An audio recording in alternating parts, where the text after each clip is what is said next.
Ndasubiye ko akaze mwese bakunze ibiganiro bya BTV Burundi mikoma dukurikirana uyu ni mwanya w'amakuru mu Kirundi. Ibiciro by'ibidandazwa bimwe bimwe byashinzwe na leta y'u Burundi kuko umwimbu wabaye mwinshi kandi mwiza. Hasozerewe ihayanishwa ry'ubuhinga Festival Numérique yateguwe na Kit Hub. Abenegihugu barasabwa kurondera impapuro ndangatongo mu ntumbero yo kugabanya amatati y'amatongo. Aya n'ayandi ni mu kanya.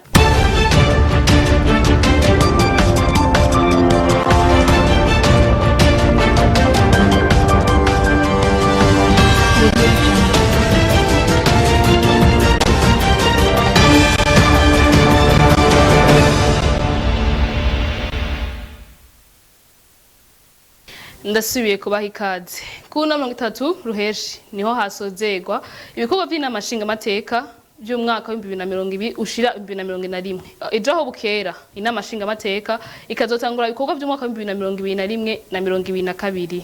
N'uburimyi hamwe n'ubudandaji leta y'u Burundi yashinze ibiciro ku bidandazwa bimwe bimwe ku barimyi babikuye mu ndimo zabo. Iyo ngingo ikaba yafashwe kuko umwimbu wabaye mwiza kandi mwinshi mu gihugu cose. Ivyo vyimburwa navyo akaba ari ibiharage, umuceri, ibitunguru n'ibiraya nkuko vyemezwa na Deogide Rurema umushikiranganje n'ubworozi n'ibidukikije. Kurikira umushikiranganje n'ubworozi n'ibidukikije Deogide Rurema. Ibiciro rero leta ishinze nibi bikurikira yaba ku bigori, ibiraya, umuceri, ibiharage n'ibitunguru. Ibiciro ku murimyi nibi bikurikira: ibigori, intete z'ibigori zumye ikiro nk'uko mubizi na 680. Dufatiye ku buryo abayashizemo ikiro cyo kugira ngo aronke ikiro c'ibigori akabashiramo 550. Ibiraya ikiro ku murimyi n'amafaranga 700. Umuceri udasekuye, umuceri bita iron, w'intete ngufi ikiro ku murimyi n'amafaranga 830. Umuceri wera w'intete ngufi ikiro n'amahera 950 ku murimyi. Umuceri w'intete ndende ikiro n'amafaranga 860 ku murimyi. Umuceri w'intete ndende wera ikiro amahera ku murimyi n'igihumbi. Ibiharage ibirembegwa by'umuhondo ikiro n'amahera 1100. Ibiharage bitarembegwa ikiro n'amahera 950. Ibiharage bivanze bakunda kwita kirundo ikiro n'900. Ibitunguru ku ibitunguru bitukura ikiro ku murimyi ni 1200. Ibitunguru byera ikiro na 750. Leta y'u Burundi iratanze umwizero ku barimyi borozi bose ko mwimbu wabo uzogugwa kugira ngo ntuze usubire kubabera ingorane mu kubura amasoko nk'uko byagiye byibonekeza mu myaka iheze. Twaduteye akamo abakozi bose bo mu bushikiranganje turongoye kuva ku mutumba gushika hejuru ko bokomeza kuba hafi abarimyi borozi kugira ngo umwimbu bandanye wiyongera. Abarimyi borozi turabahimiriza nabo gutega yompi inyigisho baserukira babaronsa. Kuva umudandaza wese azoca kubiri n'izi ngingo mu kugura uwo mwimbu canke agafatwa yasubiye kugura umwimbu mu murima ico bita umugwazo azohanwa bimwe by'akarorero ateko anahahombere n'amafaranga azoba yatanze. Oeri Deogide Rurema umushikiranganje n'ubworozi n'ibidukikije. Mu bijanye no kumenyesha amakuru ibibazo bijanye no kubura amakuru ku bategetsi ikarata y'umumenyeshamakuru itagira agaciro ni bimwe mu bibazo abarongoye abandi mu binyamakuru basaba ko vyotorerwa umuti mu itegeko rishasha ariko rirategurwa rizogenga umwuga wo kumenyesha amakuru. Ivyo bakaba babishikije kuri gatatu igihe hasozerwa uruganda rw'imitatu rwari rwatunganijwe n'ubushikiranganje mu byo bujejwe hamwe byo kumenyesha amakuru. Ni nko twateguwe na Desire Sindihebura. Uruganda rwari rwatunganijwe n'ubushikiranganje bwo kumenyesha amakuru ku barongoye ibinyamakuru bitandukanye hano mu Burundi, amaradiyo, amateleviziyo, ivyandika, abakinyi b'amareresi hamwe n'abakorera ku buhinga ngurukana bumenyi kuva ku munsi wa mbere kubijanye n'ihinyanyurwa ry'itegeko rigenga abamenyesha amakuru n'ibinyamakuru mu Burundi. Ingorane nyamukuru basanze zihanze umwuga wo kumenyesha amakuru ni nyinshi. Muri zo harimo uko abamenyesha amakuru bahanzwe no kuronka ubaha inkuru cyane cyane iyo barondera inkuru mu nzego za leta. Iyindi ngorane ibahanze ni ijanye no kutazana ibikoresho bakoresha bakuye hanze kuko barihishwa amakori n'amatagisi menshi. Ivyo basaba leta ko muri iryo tegeko rishasha ryohinduka bikinjira ku buntu nk'uko bisabwa na Claude Nkurunziza arongoye radio na televiziyo Rema. Uwo muyobozi agaruka kandi ko bigoye kumenya umumenyesha amakuru n'utari we ubu kuko ngo bigoye kubatandukanya ufatiye kubakorera kuri Facebook, Twitter, Instagram hamwe na YouTube.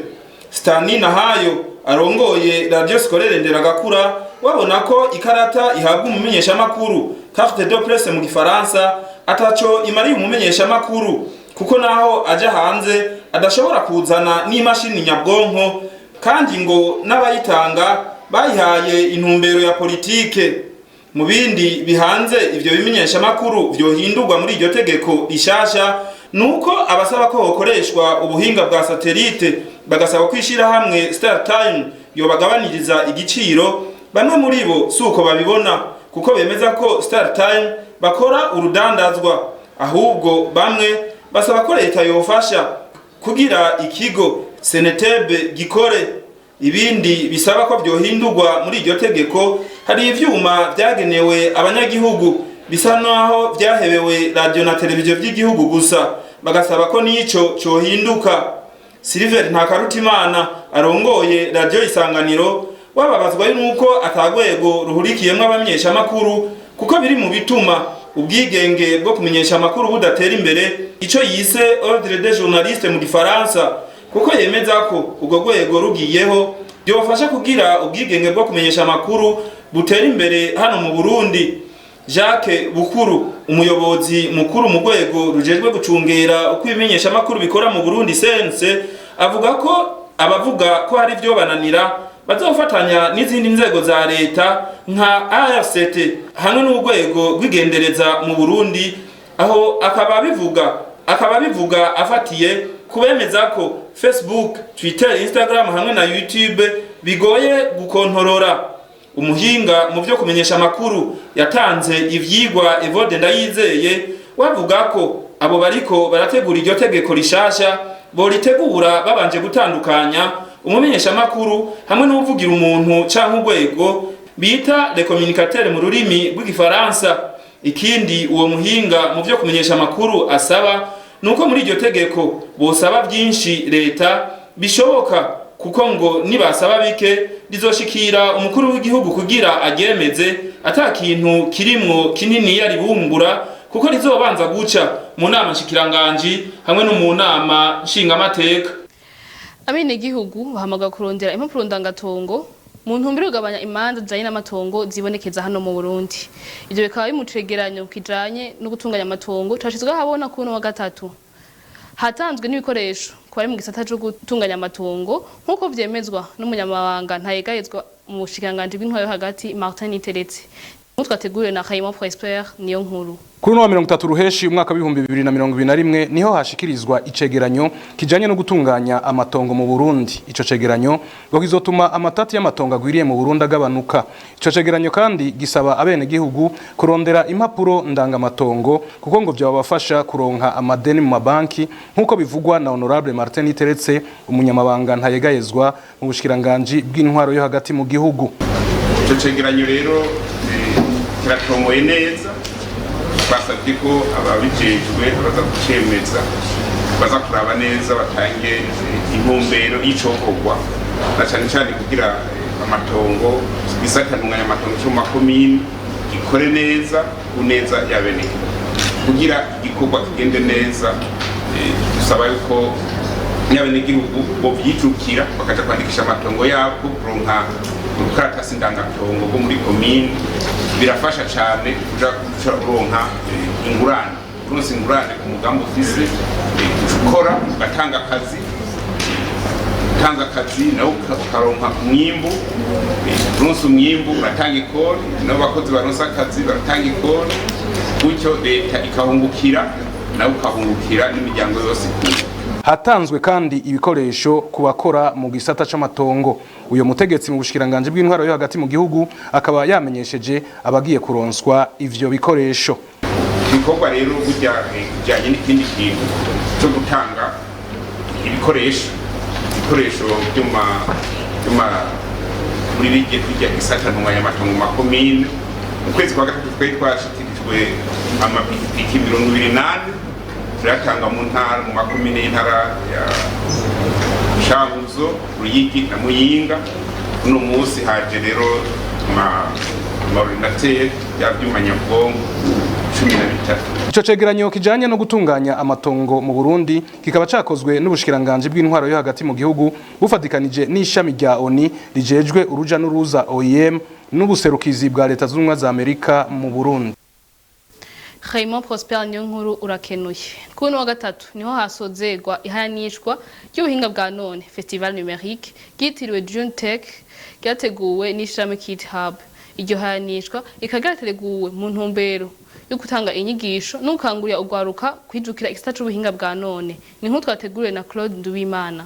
Gukangurira ugwaruka kwijukira ibijanye n'ubuhinga ngurukana bumenyi niyo ntumbero yatumye ikigo Kit Hub ifatikanije n'ishira hamwe Innotech bategura ihayanishwa ry'ubuhinga ngurukana bumenyi June Tech. Bamwe mu bari bitabiriye iryo hayanishwa bongera baronswa inyigisho baratubwira ico baronkejwe muri izo nyigisho nico zigiye kubamarira. Nuko twaratuzi yuko ugwaruka rusinziriye ariko twabonye yuko hari ugwaruka ruriko rurakora nakaryo keza twaharonkeye jewe na bagenzanje kuko twararose umwanya ukwiye wo kwa profondisa ubumenyi twaronkeye ku ishure kuko tuhakorera ibintu bitandukanye kuko dukorana equipe ico umwe abatazi arashobora gukorabora n'uwundi bikagenda neza. Umuhuza bikorwa mu ishiramwe FAMDEV risanzwe rifashwe mu mugongo na Kit Hub aratubwira intambamyi abigeme bakunze guhura nazo iyo bifuje kuja muri ico gisata c'ubuhinga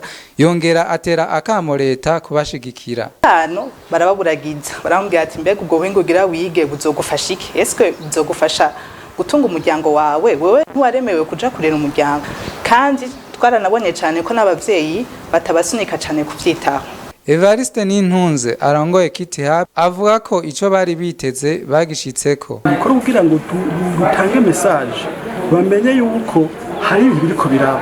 Kana baba bicange batatu bagiye basagenda barabivuga bazobona yuko hariho ibintu bishasha bihari kandi hari ubundi buhinga bushasha buriko burakoreshwa basanzwe bamenyereye rero ivyo navyo rero byose twabishitseko kuko ubutumwa bwarashitse. Iryo hanishwa rikaba ribaye ku nshuro yaryo ya mbere rikaba ryari ryatumwemo amashiramwe nka EB Company, Skynet, AGDC.